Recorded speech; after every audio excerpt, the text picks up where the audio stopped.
Hey everyone, I need your attention for 1 minute. This is not one of those ads. This is something that has changed my entire life. If you've been listening to this podcast, you know that this is all about personal development as the foundation for everything good in your life. And this podcast is now sponsored by Growth Day, which is the world's first all-in-one personal development app. I mean, oh my gosh, can you imagine having everything all in one place that you need to create the life that you want? Now you can. So if you've been struggling with your motivation, your mood, your productivity, or your purpose, you have to check this out. Growth Day helps you consciously change your life and achieve your potential. It has all the self-improvement tools, motivational classes, and life coaching all in one place. So many of us want to improve our lives, but the question is how? Where do we start? What do we use? How do you get unstuck? How do you make self-improvement stick? Well, research shows how. It's when you consistently journal, track your habits, set goals, learn from empowering mentors, and challenge yourself that you'll be happier, healthier, and more successful. But let me ask you something. Where do you actually do all of your personal development work? I have to tell you that over 300,000 people use Growth Day for a reason. It works. It's the world's #1 software for self-improvement. Growth Day has an amazing mindset journal that I absolutely love, a habit tracker, and a goal-setting system. In fact, I bet if you went to my stories this week, you probably saw me using the journaling app and telling you to do it too, because it's the first time that journaling has ever actually stuck consistently in my life because of this app. And best of all, Growth Day has live inspirational classes every single week from the world's top motivational speakers and life coaches. These are people who have impacted my life in huge ways. These are mentors who I already knew and loved. In fact, this is something that's so huge for me, you guys. I personally teach a class in Growth Day every single month, and it is one of the most fun things that I get to do, and I'd love to see you there. These classes will truly shift your life. There's always something new that you will learn. So join me and 300,000 achievers growing our lives with actual real intention. Visit growthday.com/Lori for a free trial. Yes, you can try this for free. So go to growthday.com/Lori and go live your best life. You guys, that's growthday.com/Lori. And I can't wait to see you there.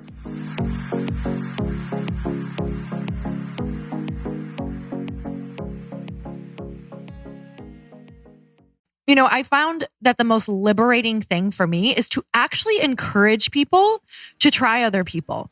And I think it opens up this vast palette of people and it complements you. Because when we try to be all things to people, we actually put ourselves on a pedestal and we will end up feeling miserably because you'll never be that. Welcome to the Earn Your Happy podcast. I'm Lori Harder, founder of The Bliss Project, 3-time fitness world champion, fitness expert, and cover model turned self-love junkie, lifestyle entrepreneur, and author. Each week, I'll bring you a guest or a thought that will help you bust through your fears, connect to your soul, and get focused and clear so you can elevate your life, business, and relationships. We don't wait until we're ready for someone to tell us we're good enough. We take what we want and we anoint ourselves. Get ready to earn, own, and unapologetically rock your happiness every single day. Are you with me? Here we go.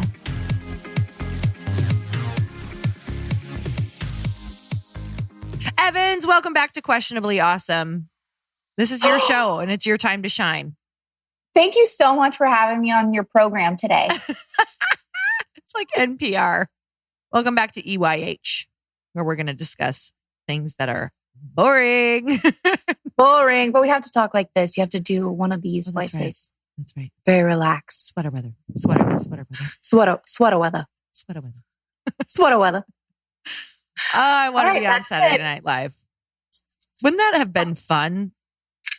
Yes. Do you know what? I hate to say this because I really hate to start off with like a gray cloud, but we really missed our calling for being on Saturday Night Live.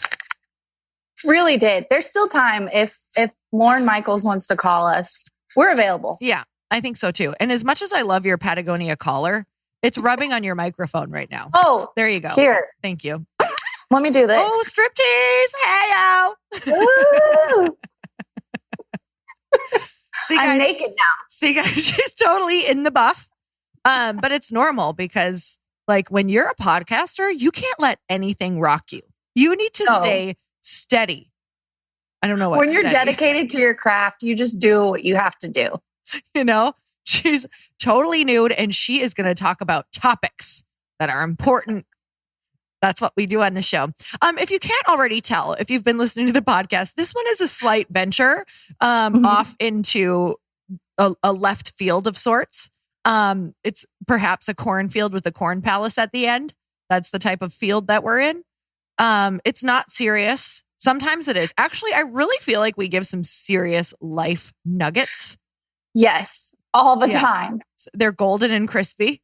And they're dipped in honey. And they are life nuggets that will propel you forward and release fears, gas, multiple things. With that said, I do want to tell you that this comes with a warning that if you don't have a sense of humor, it is not your time to listen to this. This is not your time. Yeah. And if you have a good sense of humor, not your time to listen to this. If you're in the middle, you can stay. Yeah. This is a very different flavor for everybody. And you know what's so great, Evans, is when I found you and when I realized I could make you laugh and you made me laugh constantly, I was like, yep, those are the people you need in your life to remind you of who you are and like remind you of your authentic weirdness. How did weirdness get a bad rap? Like I remember being called weird in middle school all of the time. Like I was always called weirdo. I wish I would have known what a compliment that was because I was like, why am I so weird? Like, why is my person? I think in weird jokes at all times. Like even when I'm being serious or teaching something serious or showing up like very serious in life, there's always a joke that I am dying to tell in the back of my mind. And I love those jokes. Well, you do. Because it's your flavor, you know? And everybody's got a different flavor. Have you ever been with someone who people are like, they're so funny? And you're like, I'm not seeing it because it's just a different flavor of humor for me. I really think that my humor was created right around the time that Dumb and Dumber came out. Like that would probably be my humor. Some people do not like that humor at all. Yeah, some people don't. And that's okay. They can watch something else. Yeah, totally. And they can totally stay far away from me. Just kidding. I love all people. I love all humors. But you just find your own and you enjoy it a little bit more. And that's okay too.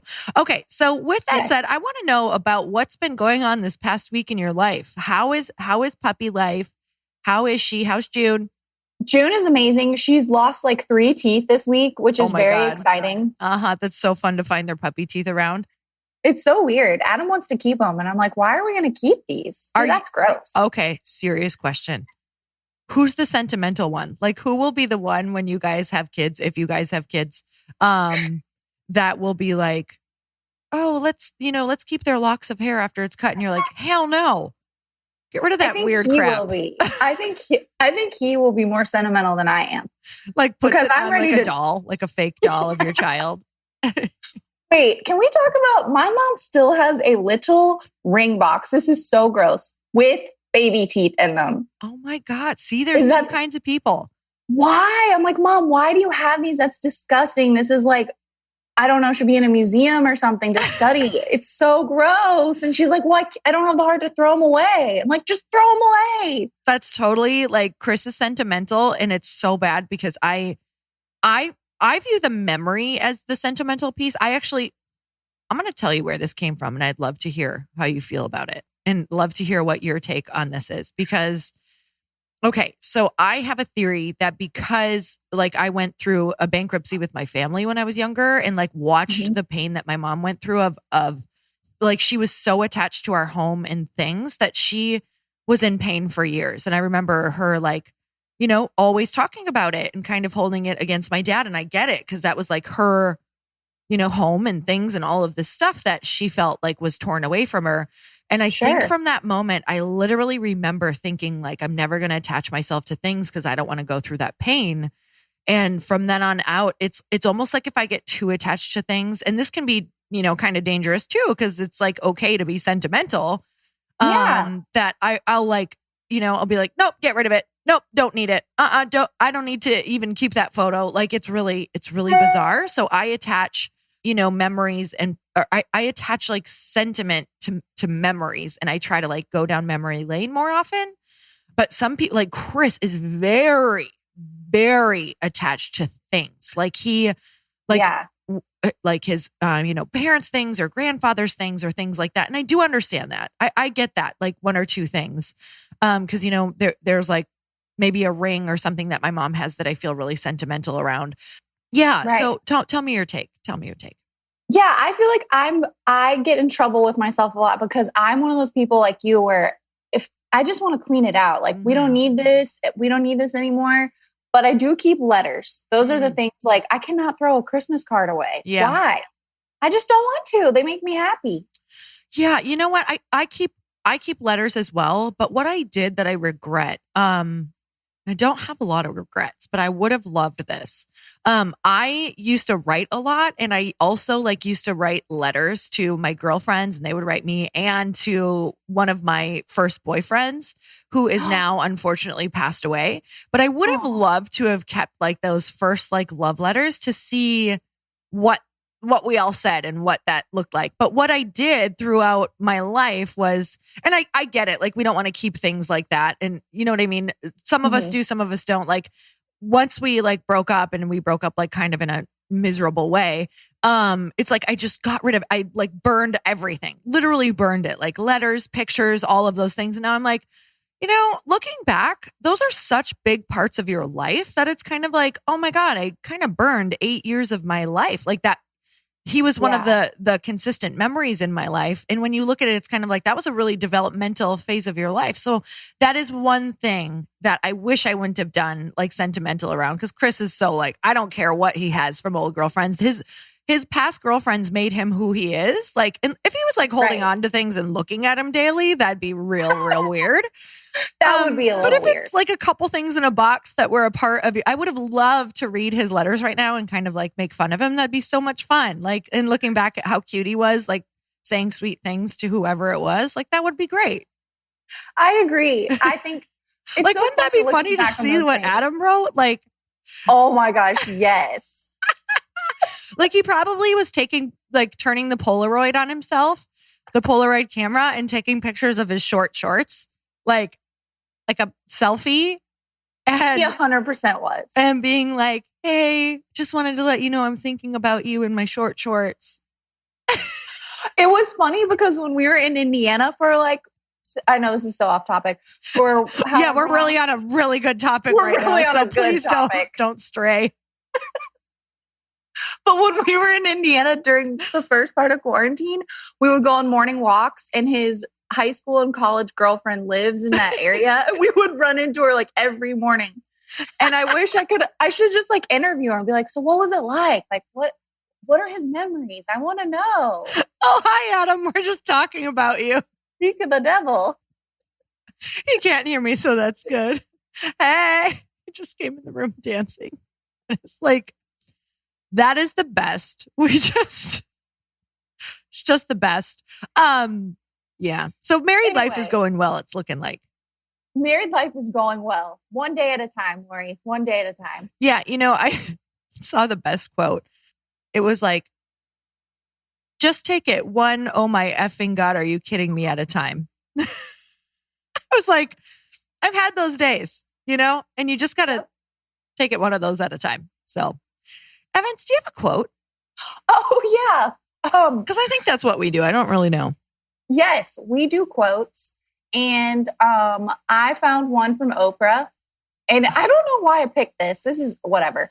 It says, turn your wounds into wisdom. Oh, I love that. I love that because that's the only thing that we can do. Yeah. Right? There's always like two choices. You can let it disempower you, or you can let it make you stronger. Amen. Make that wound into a nice hard scar tissue, Exactly. Nothing's good. It's not, you really don't like hurt that scar tissue twice. Oh, good point. Yeah, I don't know if that's a good point, Evans, but thanks for the vote of confidence. Okay. My quote is from the book that I'm reading, The Big Leap. Still reading it. Love it. I feel like I'm selling so many books for this human right now. It's by Gay Hendricks. And His quote is, there's so many here. Which one do I want to read? Okay. Yeah, here it is. In my life, I've discovered that if I cling to the notion that something's not possible, I'm arguing in favor of my limitation. And if I argue for my limitations, I get to keep them. What are you arguing for? Do you know what I'm going to turn this into? An Evans moment. And I'm going to turn it into a me moment. Take this moment to shine, Evans. What is a limitation that you're arguing to keep?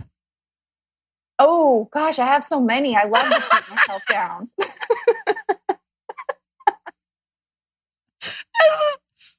It's my favorite day of the week. It's my favorite morning of the week. I mean, I love my husband, but he can't get me going like this. So it's the least I can do. What are my limitations? Ooh, I get really limited in thinking about career, work life. Like, oh, I have to do this. I have to have this type of job and be just like just working on typing, you know? You need to be typing more, Evans. Type more. But you know that like, I have this weird thing where I'm like, oh, I have to be working these hours of every single day. And interesting. And it's not like, oh, you know, sometimes you can just get your work done in 2 hours. It's okay if you can do that. That's so interesting. So what's the limitation that you're trying to keep? I think it's, sorry if you hear June drinking water in the background. I don't. I think it's that you maybe not allowing myself to be free to try other things. And snap. Oh, yeah. That's pretty deep. And you realize that you're doing it. Yep. I know completely that I'm doing it. Yeah. You're like, I need to type more so that I don't have to think about the fact that I'm not creating my paper company and doing all of the creative things that I'm meant to. Yep. That's a tough argument to be in with yourself every day. So there's got to be like an inner fight on the daily. Yes? Yes. Yeah. I don't know why. Why do we do these things to ourselves? I mean, I do it all the time. Like right now, there's a couple emails that I want to be sending and I'm just like, oh, I'm going to go do something else, like clean out the rest of my inbox that's not important right now, instead of sending this huge needle moving email that could be sent because I'm afraid of getting rejected. Yes. I'm afraid of looking like I'm asking too much or think that I'm too much or bugging someone or, oh, here's what it is. I'm afraid this person will think that I've only been in this relationship because I wanted this outcome to happen. And that is not the case at all. But also, aren't we intentional with our relationships? And isn't the outcome that you want to happen a good thing for everyone? Yes. Like you're doing it because you see how it could benefit everyone and everything. So I just think that we think too much. I think so too. And I've really been enjoying listening to that book, Winging It. Oh my God. Tell me what you think. Oh, that is okay. I'm about halfway through now. Yep. And I just love her whole attitude about everything in life.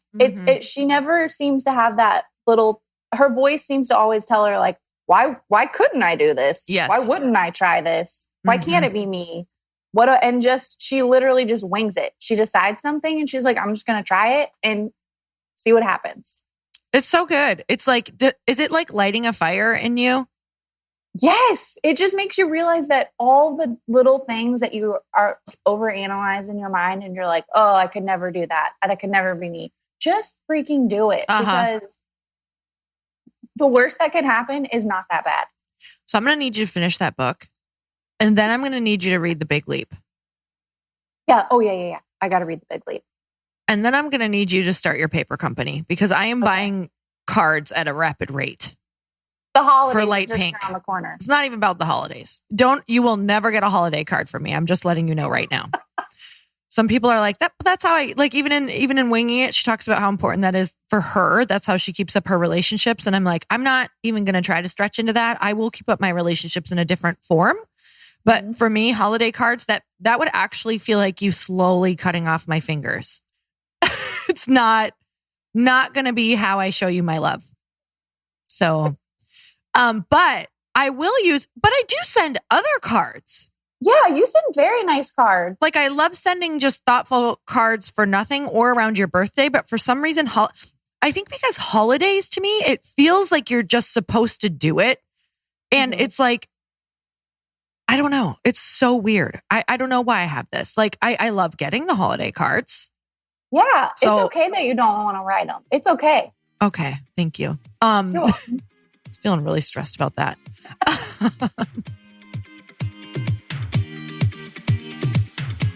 I want to take a minute to remind you how important it is to have a fast comeback rate from the failures in life and in business.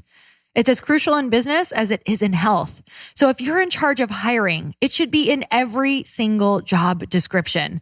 Whether you're ready to make your next important hire or you need some rehiring tips, Indeed is here to help.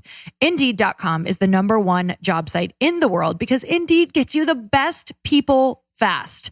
With 73% of online job seekers visiting Indeed each month, Indeed is going to get you the most important hire you need, just like they have for over 3 million businesses.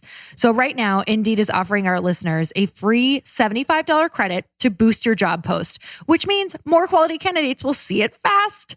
Try Indeed out with a free $75 credit at Indeed.com/happy. This is their best offer that you are going to find anywhere. So go right now to Indeed.com/happy. Terms and conditions apply. Offer valid through December 31st. Yeah, so I'm waiting for your paper because I actually think there's a really big void for really cute, girly cards. They all look like they're all super bedazzled and it's all about shop. They all have shopping bags on the front cover. Like all we do is shop till we drop and drink champagne. I love that. But could we also put could we put something a little more funny or some deeper like elements into how we feel about each other through cards? Like, or funnier. Just go straight funny. Yeah. Like we're not shopping till we drop and everything is not about wine. It is, but we don't need more cards about it. Right. Like you make the wine glass smaller, make something else bigger, you know? And also we've got bigger goals. Like throw a couple Bentleys on the cover of that card, you know? Put us in the Bentleys. I don't even know if we want Bentleys. I don't think that we do. I met someone the other day. Their dog's name was Bentley. And I was like, oh, that's so cute. She's like, yeah, so I own a Bentley. So there you go. Nuh-uh. That is such a California moment. It was such a California moment. Yes. Yeah, because I own a Bentley. Of course you do. Yeah, you do. You were going to say something. I cut you off. I don't even remember. I can give you a review of the week though. That's really nice. Oh, let's do that. Okay. Oh man, this is so nice. Well, this is from Chrissy Mendelson. Lori and Evans feel like the sisters I never had. Oh my God, we are. Sissy. Sissy, Chrissy. Chrissy, sissy. I have been following Lori for a long time. Her outlook and wisdom helped me through some of the hardest times of my life. Then came Evans, and this duo was the absolute best. They're the sisters you wish you had.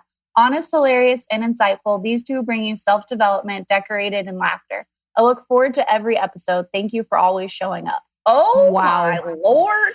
Sissy Chrissy, we just feel like we are the triple duo. Come join us. We'll have a morning coffee chat. Yeah, bring your bathrobe. I don't know why, because I'm always in a bathrobe. Evans is always looking cute. I'm always in a bathrobe. Okay. Yeah. Thank you so much for that raving review of the week. You've made our entire day. And Evans, do we have cues? Do we have questions? Yes, they're about collaboration with Sissy. Yeah. Okay. Oh man. Where do we even start with these? Okay.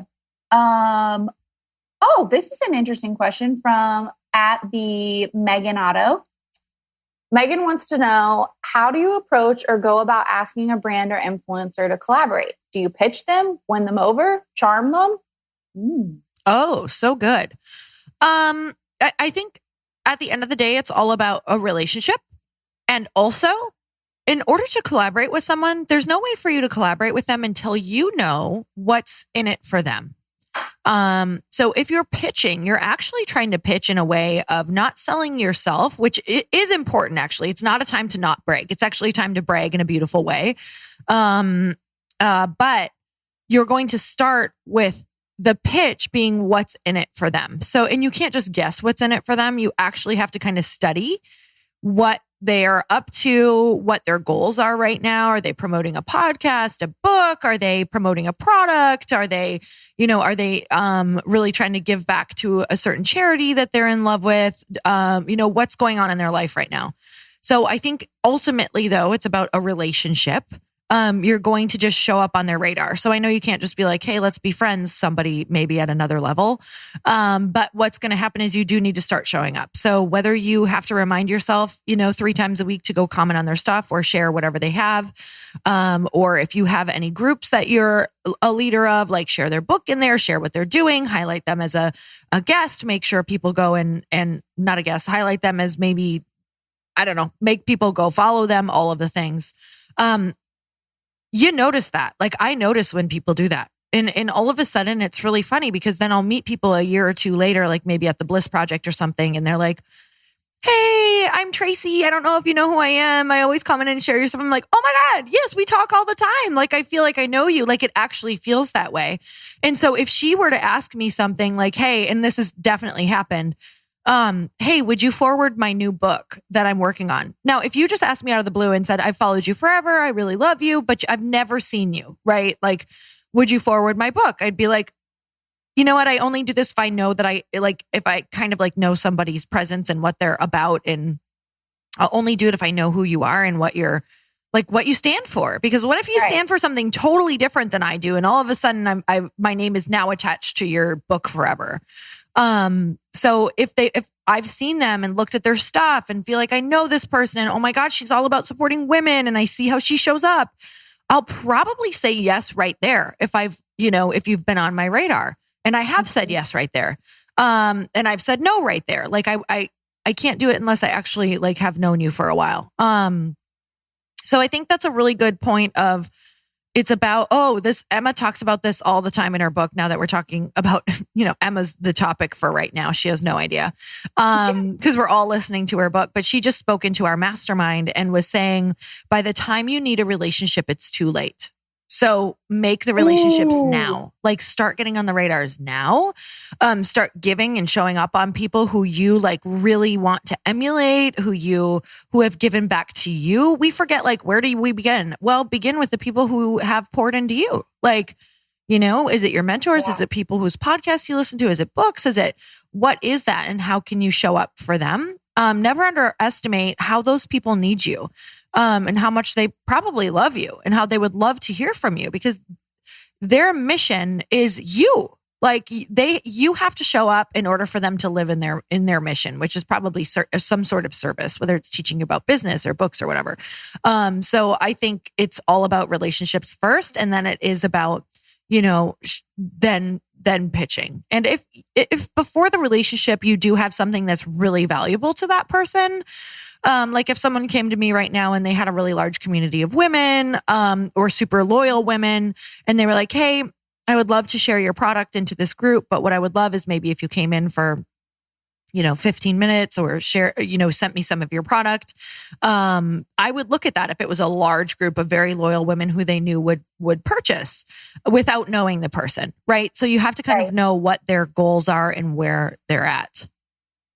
Yeah, you have to do some research and think about, it's all about supporting each other and looking for someone who's kind of in line with your value system too. 1,000,000%. I think that's probably the most important thing is first saying, don't get like too caught up in the shine. Like really look at, is this someone who is just like you said, like who is in your value system? That's huge. Like who shares those same values. I love that. Me too. You want another one? Mm-hmm. Okay. Sorry, I was swallowing coffee. This is another. Just like go off the air. How's your coffee intake this week? Are you still doing a fourth of a cup? Yeah, totally. What? I feel so good. You do? Yes, I think I'm sleeping better. Dang it. I was hoping you were not going to say this. I know. I was hoping I would not stay with it. No, but I'm fooling myself because I'm adding hot water to it. Like it tastes the same to me pretty much. It's a little watery, but you kind of get used to it. And it's really nice to not be in that like frantic worry mode. Cause as much as I was addicted to the frantic, it's very addicting. Like flying around and being all freaked out and like hopping up on life and like, it feels so good. But then also at the same time, I'm like, oh my God, things could go terribly wrong. Oh my God, what if Bananas gets out of the house and runs in the road today? What? Where did that thought come from? Like, I will think of the scariest shit and throw it into my like good moment because I'll, just like Big Leap says, I will upper limit myself. It's like, oh, you're feeling good and you're feeling joy. Why don't you throw a crimp in that right now? Like, why don't you put a stick in your spokes and fly off into a tree and break your neck? Like, that's literally how the brain works. I do that too. I'll be like on a walk and I'm like, oh, I'm going to get abducted right now. You're not. No, you're not. Yeah, you're okay. You're all right. Like you have your tracking device. I don't know if you do, but it's 12 p.m. You're in a neighborhood. It's fine. Yep. This is You're why you good. don't watch murder shows. No, I try not to either. Yeah. Anyway, sorry. No, are you kidding? That was really valuable. That was really valuable to everyone. Here's another question for you. Let's do it. This is from at Donig Morris. How do you overcome the fear that collaborators in the same space as you are your competition? Oh, so good. Oh my God, so good. Okay, this is really interesting because this is going to get a little woo on you. What's her name again? I love woo. I think it's Donig Morris. I'm probably mispronouncing that. Well, I'm not going to try to say your name, but it's a beautiful, lovely name. And I'm so grateful that you gave the question. Yes. So, okay, here's where we go. When you're coming from a place of fear and you're going to collaborate with someone, it is attracting potentially something to go wrong. And I just feel like until you can be like accepting that something could go wrong and like, whatever, I know what my intentions are until you come with such clean intentions. And if you're like, I'm not sure, you got to go for it anyway. Like the beginning actions of this are all they're going to feel scary. And you might attract someone who steals something of yours. Big deal. At the end of the day, if you can be the person who's like, you know what, I want to just live in my mission ultimately, and I want to collaborate with people, and I want to live this type of life and be this type of person. I'm not saying let people walk all over you, but I am saying like, okay, if somebody, let's just say you wrote this beautiful website and you took months on it and someone stole like your whole like sales copy. Okay. So they stole your whole sales copy. What do you want to do? Do you want to spend the next 3 months suing them, or do you want to just kind of like let them know, hey, this happened. It's kind of like, what do you want to spend your energy on? And, you can call them out. You could get a lawyer. You can do all of those things. And that's what we fear with collaborating, right? Like someone's going to steal my stuff and get credit for it. All right, great. So if they get credit for it, what's going to happen? Like what? You're so pissed because you didn't get the credit. That's just our ego talking, truly. And of course, there's a place where it's like cease and desist. Like this was my property, especially if it was in a book or something like that. But at the same time, even that, you guys, I have seen so many quotes from my book thrown up without my name or my book around it. And it's like, if I took, this happens to everyone, by the way, like Evans, people have probably taken your stuff from this podcast. And I wish I was like joking, but it's great. Like, and then used it and like they claimed your jokes. Unbelievable. You'll be hearing from my attorney. Or instead you're like, oh my God, like, I just got to become a little piece of their life. That's so cool. So there's some people right now who probably don't understand this concept yet or get it. But if you're going to be out there, like it's natural. People are going to want to take and be a part of what you've done. And they're going to do that by recycling it or saying it in their own way, or just straight up taking it and not giving you any credit. And I just feel like, where do you want to put your energy? And that stops us from collaborating. I'm not saying that you keep collaborating with someone who does that. You don't. That's where you just say, okay, that's not my person. But that's what we're fearing. So that's what I want to point out. Like we're fearing that this person will take all the credit, or that they'll take our stuff, or that they're competition or that all of our people are going to go to them. Okay. If all of your people go to them, guess what's going to happen? A lot of their people are going to go to you. So if you're truly in a collaborative spirit, you have to understand the consumer, and the consumer never just wants one thing or one person. Have you ever been like, I only have one mentor. I can't listen to another book, another podcast. I can't buy another product because I only have one shampoo. Like, even if you're loyal to a shampoo, guess what? You're going to go and try that new shampoo that says your hair is going to be thicker. You're going to try it because you're a consumer. 100%. We're all consumers. And, you know, I found that the most liberating thing for me is to actually encourage people to try other people. And I think it opens up this vast palette of people and it complements you, because when we try to be all things to people, we actually put ourselves on a pedestal and we will end up feeling miserably because you'll never be that. So what I do is I invite in different flavors that I am not. And what it does is it actually makes you better. It makes you a better leader. It makes them want to stay longer because they know they're going to get X from you, who you already are. And you're also going to always try to diversify and give them the things that you're not giving them. So they'll stay with you longer, if not forever, knowing that you will always invite people into this beautiful, you know, circle that you've created for them, the circle of trust. Greg, wait, was it from, what was that called? Yes. The circle of trust. Was his name Greg? Yeah. Greg Fokker. Greg Fokker. Invite other people in, Greg, and it's going to be great. Like, don't get so stingy. Don't worry about collaborating. And I'm only saying that because that was totally me. Like, oh my God. I mean, I had a moment when I started the Bliss Project. It was like year 2. And number one, I was trying to invite people in because I didn't feel like I was enough to run it. Like, I didn't feel like I was a big enough person to be able to like carry this event. And for people to buy the tickets. So I thought that I had to invite in like a big name. So I had sent out some like emails to invite in these really big name speakers who were way bigger than me and I couldn't afford to come to the event. And there was a part of me that was like, I hope they say no. I hope they say no, because they're going to come and they're going to like steal the show and it's not going to be about me at all. And everyone's going to think that my teachings are really stupid compared to theirs and that I'm like a big fraud. And I think that, you know, number one, they said no because I couldn't afford them at the time.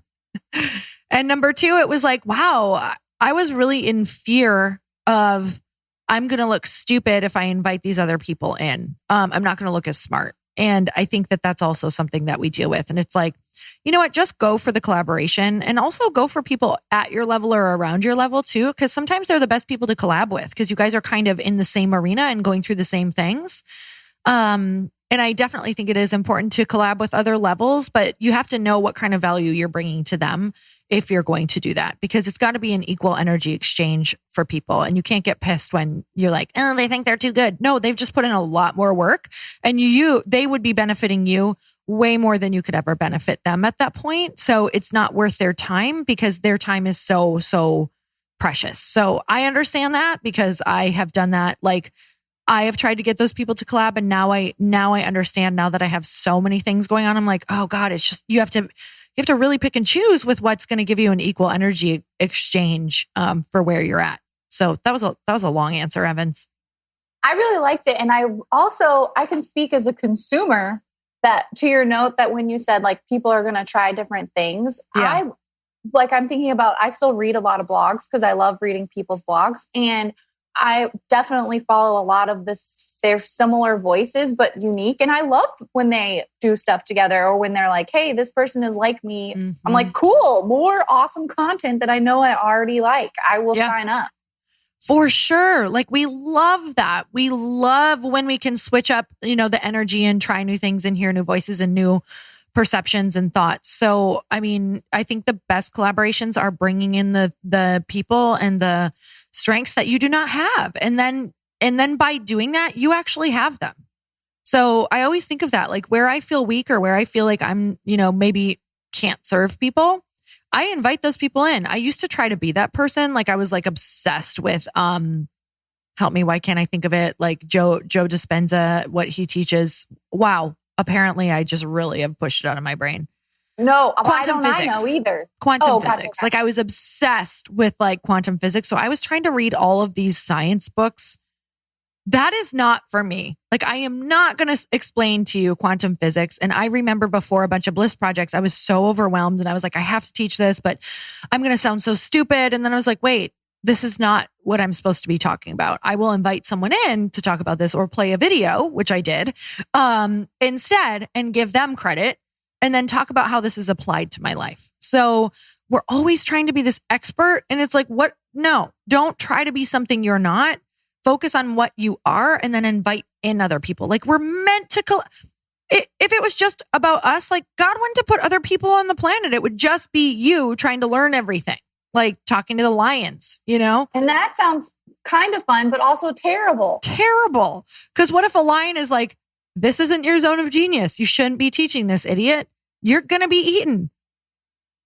Then you would. Then you're dead. So stay in your lane or be eaten by a lion is the moral of the story. I just think that's should be the moral of every story. That's all there is.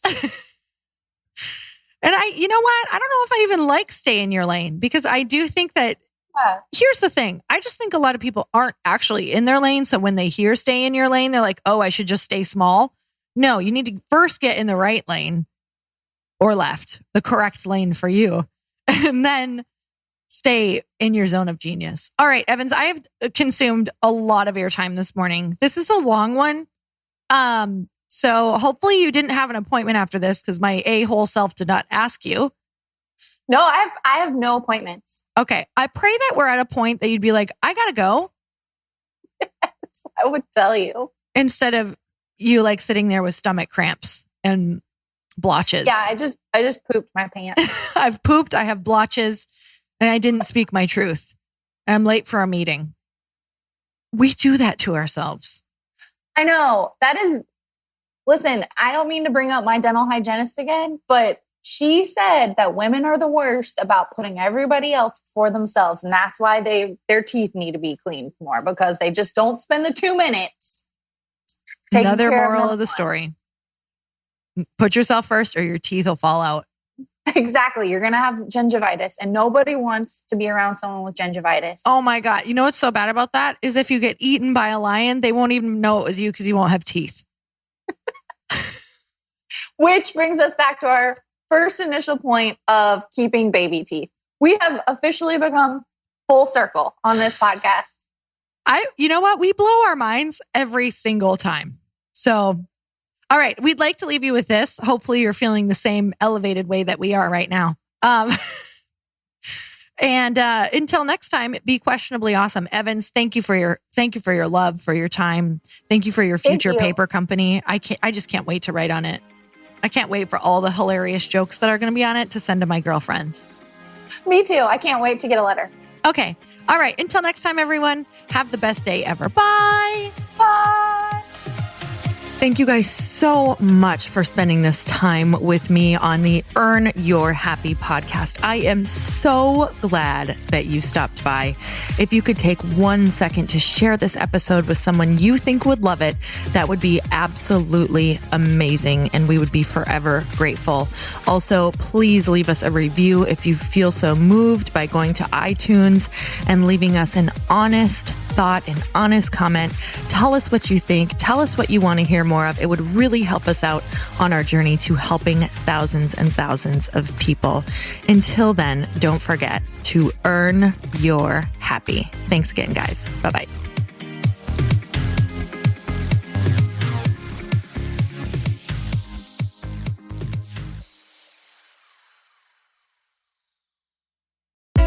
Hey, I know if you're listening to this podcast that you have big dreams and big goals. And one of the things that can really stop you is struggling with your marketing. Trust me, I have been there. Are you using 10 different systems just to build your online business? Then I want you to try Kajabi. Kajabi helps you build your web pages, set up funnels, and sell your courses, content, coaching, or communities.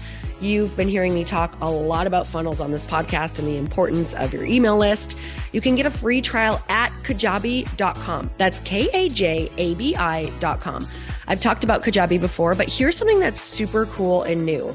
They just rolled out an AI assistant for creating your online course curriculum. And this means you just type in a topic that you want to create on a course or webinar and bam, it just generates a sample outline for you. It takes a ton of the hard work away.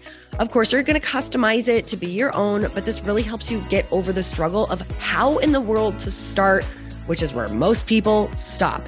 If you're like me, starting is always the hardest part, and that's what makes Kajabi so popular. They've made it easier for creators to build web pages, build courses, build coaching programs, build membership sites, build checkout pages, and build email funnels. So if you're struggling with any of those, you got to go check it out. Go to kajabi.com. Kajabi was really the first all-in-one system and is trusted by over 100,000 creators. I think that's good enough for me. Also has influencers and marketers who use this. And now their smart AI platform makes it easy to take what you know and turn it into an online course and business. Go start building with a free trial at kajabi.com. That's kajabi.com.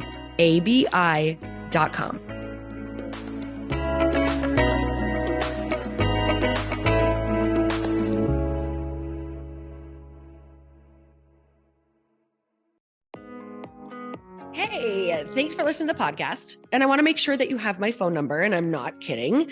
Did you know that I have a community text number? For real. My phone number is 310-496-8363. This goes directly to my phone. All you have to do is text the word daily to 310-496-8363. And I literally text you every single day, Monday through Friday. I actually just got done 30 seconds ago texting a bunch of people back, and I talk to you all of the time. You guys, people always ask me how I got my community text number and how it works. Well, all you have to do is you can just go to community.com and get your own. Community makes it easy to get a phone number that you can use to build your audience using text. People just text you at your number and they're added to your group. Then you can text them out audios, video links, anything you want. You guys, I text out happy birthday videos. I love to send podcast links, thoughts about life, book recommendations, different events that I'm doing in the local area. Texting gets me out of the noise of social media and directly into your hand. And now you can start texting your people too. Just go to community.com to get your phone number. They give you a 10-digit real phone number, not those weird short codes that look like spam, but it's more than a phone number. Your new number comes with an inbox for SMS and texting. This means you can actually manage your text list from your computer and an app on your phone. You can schedule text to send at certain times and to certain groups.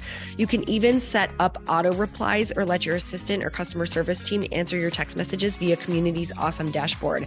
Just go to community.com and ask for a free demo. They'll show you how it works and get you your number. It's time to start texting your audience versus just posting on social media. Everyone uses Community for that. So go check them out at community.com. I can tell you it's not just great for communicating with my audience, but Chris and I use Community and our texts to also sell out our launches. I'm telling you, you get such an incredible response because you really are creating a true, deep sense of community. And it's so intimate. It's freaking amazing. Go check it out at community.com.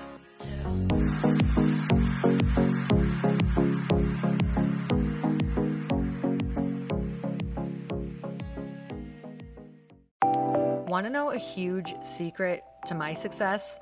Okay, not only my success, but just about every single person that I have interviewed on this podcast who is successful has this in common. You guys, they love to journal. They capture their life lessons and what they're grateful for. But a lot of people don't keep this up consistently. And most people do know that the research shows that journaling deepens your gratitude and increases self-awareness. But did you also know that journaling decreases stress and helps you achieve your goals faster? In fact, journaling is a huge differentiator between average performers at work and high-performing people. It leads to longer-term clarity, confidence, and success. So why don't more people journal? Why didn't I journal consistently? Honestly, they don't like staring at a blank page. It's hard to carry a book around with you or a notepad, and they just don't even know what to write about, or they just forget. That's why I know that you're going to love Growth Day. It's the world's #1 system for self-improvement, and it's like all-in-one personal development in an app. And it has an awesome digital journal, and people love it. Growth Day's digital journal has hundreds of research-backed writing prompts for self-reflection, positive mindset, confidence building, and success. I use them all the time, and it makes me think in ways that I typically don't, and it makes me ask myself better questions, which we all know gets better results in our life. It even has prompts that help you develop a daily, weekly, or monthly habit of reflecting on your life and identifying areas to grow. So it's a perfect time of year to start journaling, you guys.